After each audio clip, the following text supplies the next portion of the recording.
Good morning friends, स्वागत आहे तुमचं आजच्या प्री मार्केट रिपोर्टमध्ये. तर मग चला आजच्या व्हिडिओला सुरुवात करूयात आणि जाणून घेऊयात पहिल्यांदा काल काय झालं त्याबद्दल. मित्रांनो, काल गिफ्ट निफ्टी इंडिकेट करत होतं की 100 पॉईंट गॅप अप होईल, परंतु सगळा प्रीमियम ड्रॉप झाला आणि मार्केट फक्त 25 ते 30 पॉईंट गॅप अप ओपन झालं. तर मग असं का होत असतं? तर साहजिकच आहे की ग्लोबल क्यूज जे आहे तर ते कधीही चेंज होऊ शकतात. त्यामुळे मार्केट ओपन होण्याआधी साधारण 1 तास मी व्हिडिओ बनवतो, तर तेवढ्या बफर झोनमध्ये बरंच काही घडून जातं. तर मग चला जाणून घेऊयात की काल US मार्केटमध्ये काय झाले आहेत. मित्रांनो, काल US मार्केटनं हायट्रिक केली आहे. US मार्केटमध्ये एनव्हिडिया ही जी कंपनी आहे, ज्यानं आर्टिफिशियल इंटेलिजन्समध्ये खूप मोठ्या प्रमाणावर गुंतवणूक करण्याचं ठरवलं आहे आणि फार मोठमोठे प्रोजेक्ट्स आहेत त्यांचे.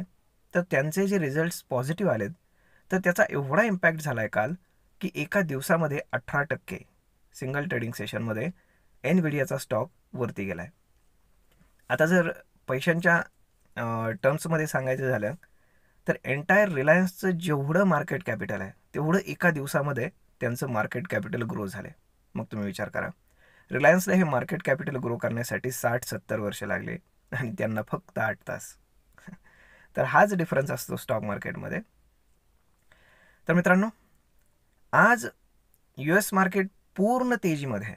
त्यामुळे जगातलं एकही मार्केट आज डाऊन साईडला नाही आहे. सगळे ग्रीनमध्ये क्लोज आहेत. US मार्केट असेल, युरोपियन असेल, एशियन मार्केट असेल, जापनीज मार्केट, चायनीज मार्केट, सगळे ग्रीनमध्ये आहेत. सगळे अगदी सो अँड सो मस्तपैकी.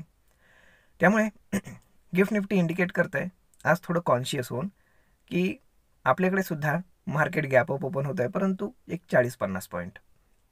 आता ते ॲक्च्युअल जेव्हा ओपन होईल तेव्हाच कळेल की 40-50 पॉईंटपेक्षा जास्त गॅप अप ओपन होतं की कमी. पण शक्यता आहे, म्हणजे एकंदर ग्लोबल क्यूज जर पाहिले तर वाटत नाही की 40-50 पॉईंटपेक्षा डाऊन साईडला गॅप अप ओपन होईल. झालं तर वरतीच होईल. तर मग आता जाणून घेऊयात की आपल्या मार्केटबद्दल. मित्रांनो, मार्केट टेक्निकली बुलिशच आहे, हे आपण कालही पाहिलं. एक चांगला सेल ऑफ आला मार्केटमध्ये आणि अगदी बेरिश झोनमध्ये मार्केट गेलं होतं, पण तिथनं सडनली रिकवर झालं आणि एवढ्या फास्ट सेकंड हाफमध्ये रिकवर झालं की त्याबद्दल आता तुम्हाला काय सांगायचं. परंतु हे रिकवर होण्यामागे गव्हर्नमेंटची एक पॉलिसी फार कामाला आली आहे. ती म्हणजे अशी की गव्हर्नमेंटने एरोस्पेसमध्ये ज्या काही कंपनीज काम करतात तर त्यांच्यामध्ये 100% FDIला मान्यता दिली आहे काल. त्यामुळे तुम्ही काल पाहिलं असेल L&T, त्यानंतर हिंदुस्तान एरोनॉटिक्स आणि डेटा पॅटर्न्स वगैरे ह्या ज्या काही कंपन्या आहेत ज्या इंडियन एरोस्पेसशी रिलेटेड आहेत, जे इस्रोसाठी काम करतात, तर अशा कंपन्यांमध्ये तुम्ही पाहिलं असेल काल केवढी मोठी रॅली पाहायला मिळाली. आणि आजही त्या स्टॉक्सवरती तुम्हाला लक्ष ठेवायला हवं. मे बी ते स्टॉक्स चांगले ग्रो करू शकतात. आता HDFC बँकचं पाहूयात. मित्रांनो, HDFC बँक ही एवढी अंडर परफॉर्म का करते हे लक्षात येत नाही आहे, परंतु जे FIIs आहेत तर ते फॉरेन इन्स्टिट्यूशन चांगल्यापैकी सेल करत आहेत HDFC बँकमध्ये.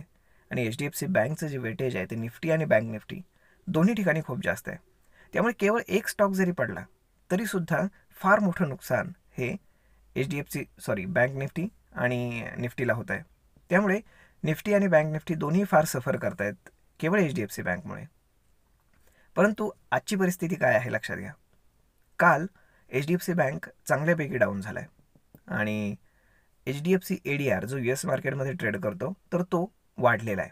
म्हणजेच काय, जर ADRच्या स्पॉट प्राईजला जर मॅच करायचं असेल तर आज HDFC बँकला चांगलं परफॉर्म करावं लागेल, हे लक्षात घ्या.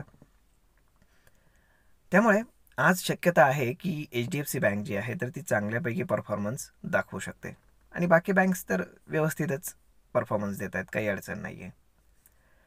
तर बघूयात काय होते आज. आज ज्या काही स्टॉक्सवरती तुम्हाला लक्ष ठेवता येईल तर ते आहेत काही ऑटो स्टॉक्स, त्यानंतर जे काही एरोस्पेसशी रिलेटेड काम करणाऱ्या कंपन्या आहेत जसं की डेटा पॅटर्न्स असेल, L&T असेल, त्यानंतर आपल्या हिंदुस्तान एरोनॉटिक्स असेल. तर अशा काही गव्हर्नमेंट कंपनीज आहेत मोस्टली ज्या इस्रोसाठी काम करतात, तर त्यांच्यावरती तुम्हाला लक्ष ठेवणं जास्त गरजेचं आहे. आणि त्यानंतर HDFC बँक आणि पाहूयात जर रिलायन्सने काही केलं तर. कारण साहजिकच आहे की एनव्हिडियासारखी कंपनी जी एका दिवसामध्ये रिलायन्स एवढं कॅपिटल उभं करू शकते किंवा मार्केट कॅप ग्रो करू शकते, तर मग रिलायन्सलाही थोडंसं काही ना काहीतरी स्वतःमध्ये इम्प्रूव्हमेंट दाखवायला हवी. तर मित्रांनो, आय होप तुम्हाला ही इन्फॉर्मेशन ट्रेडिंगसाठी उपयोगी पडत असेल आणि एक महत्त्वाचं ते म्हणजे ओपन इंटरेस्टच्या हिशोबाने आज काय कुठे सपोर्ट आणि रेजिस्टन्स आहेत ते पाहू. रेजिस्टन्स जर पाहिला तर खास असा रेजिस्टन्स नाही आहे, परंतु जर आपण सपोर्ट जर पाहिला तर एक गोष्ट लक्षात ठेवा की 22,140च्या आसपास किंवा 150 म्हणा, तिथे एक चांगला सपोर्ट आपल्याला पाहायला मिळतो. जो ओपन इंटरेस्ट बिल्टअप झाला आहे विकलीमध्ये, तर तो तिथे जास्त झालेला आहे. त्यामुळे ज्यांना कोणाला पुट ऑप्शन सेल करायचे असतील तर ते मार्केट आता गॅपअप ओपन होतं आहे. जनरली मार्केट गॅपअप ओपन झालं की ते थोडंसं खाली येतं आणि खाली आल्यानंतर एक सपोर्ट फाइंड आउट करून मार्केट पुन्हा बाउन्स बॅक करतं. तर मग जिथं मार्केट सपोर्ट फाइंड आउट करेल तर तिथे तुम्ही 22,000च्या आसपासचा किंवा त्याच्या थोडा खालचा पुट ऑप्शन जो आहे तो सेल करू शकता. नक्कीच याचा तुम्हाला फायदा होईल. तर मित्रांनो, आय होप तुम्हाला ही इन्फॉर्मेशन नक्कीच ट्रेडिंगसाठी उपयोगी पडत असेल. तर मग भेटूयात पुढच्या एका नवीन व्हिडिओमध्ये. तोपर्यंत तुम्हाला हा व्हिडिओ जर आवडला असेल तर आपल्या जवळच्या मित्रमंडळींसोबत देखील हा व्हिडिओ तुम्ही शेअर करायला विसरू नका. धन्यवाद.